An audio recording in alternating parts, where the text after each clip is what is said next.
So I just want to clarify something before I start this video because I know that a lot of people are going to disagree with me, but that's fine. I don't think Daniel Jones should have went six. I think he should have went later on, around 12th overall, 13th overall, and 14th overall, somewhere in that range. I do think he is a mid-round, first-round pick, and here's why. Daniel Jones has a short to medium passing arm. He does not throw the ball down the field. That's not what he is. And the people that are comparing his stats to Dwayne Haskins' stats are not and saying that from that Dwayne Haskins is a better quarterback, you're not factoring in everything that has to be factored in, like the teams, the offensive line, the wide receivers, the offense in general, the scheme, the coach, all of that. When you compare Dwayne Haskins' team to Daniel Jones' team, you can instantly say if you've watched one or two games, not even in the fullest, partly one or two games, you would notice that Dwayne Haskins' team is significantly better than, or drastically better than Daniel Jones' team. Daniel Jones' team has one of the worst offensive lines where he plays. Literally, his offensive line is atrocious. It's like last year's offensive line of the Giants without Zeitler, without Nate Solder. It's horrible. It's disgusting. And on top of that, you have to also factor in the receivers. Literally, Daniel Jones' completion percentage is 69.9%, and it should definitely be way higher.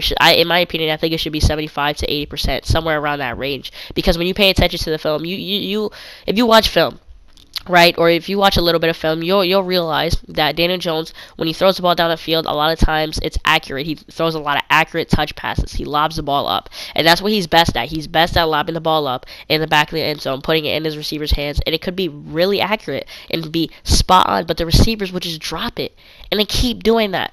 If you put that on top of all of this, on top of one quarterback, a non-reliable offensive line that is not able to block any types of defenders, and wide receivers that you cannot rely on because none of them makes any types of plays, especially when you put it in their hands, they drop it. What do you expect?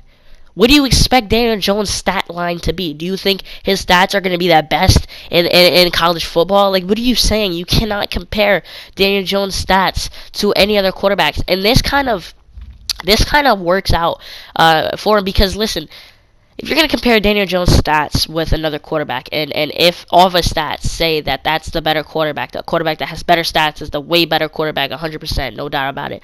You're just not factoring in everything. Like I said, the wide receivers and offensive line for Daniel Jones was absolutely horrible. They did not do anything for him. And on top of that, Dwayne Haskins, he only played 14 games.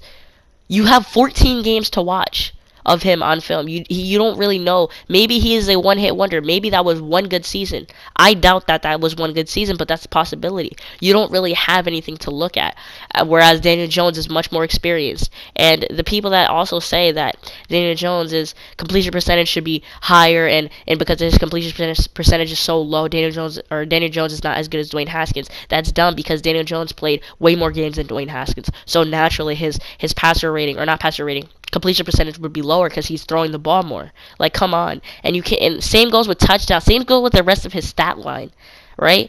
Daniel Jones does not have any reliable players on his team, on his offense. His offense is atrocious. And, but like I said, Daniel Jones has an average arm, a little above average at best. But for the people that are saying that he doesn't fit in the Giants scheme, and that he has a noodle arm, why does that matter? If he has a noodle arm, so be it. It's not like we're going to put him on the field and be like, Daniel Jones, just throw the ball deep every play and hope that maybe one of our receivers can come down with the ball. No, they're not going to do that. If you pay attention to the offensive scheme of the Giants, we're running a West Coast power run, which means that we're throwing short to medium passes, which is exactly what Daniel Jones is best at. That's what he's best at. If he is throwing down the field, like I said, he's not very, very, very pinpoint accurate, but he is somewhat accurate. He's a little inconsistent, but when he does make that good throw down the field, it's so good. The touch passes that he throws are amazing, but he also does have a lot of things that he does wrong that needs to be adjusted. I'm not saying that Daniel Jones is the perfect quarterback. I'm not saying that he should have went sixth overall. I'm not saying that he's better than every quarterback in the draft class. I'm not saying that he's better than any defensive player in the draft class.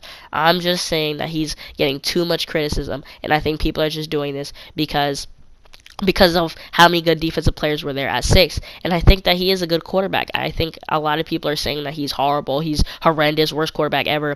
And I think that if you pay attention and you actually look into it a little bit more, you'll realize that he isn't as bad as everybody makes him seem, and he actually fits in the scheme of the Giants, and he will be a good quarterback.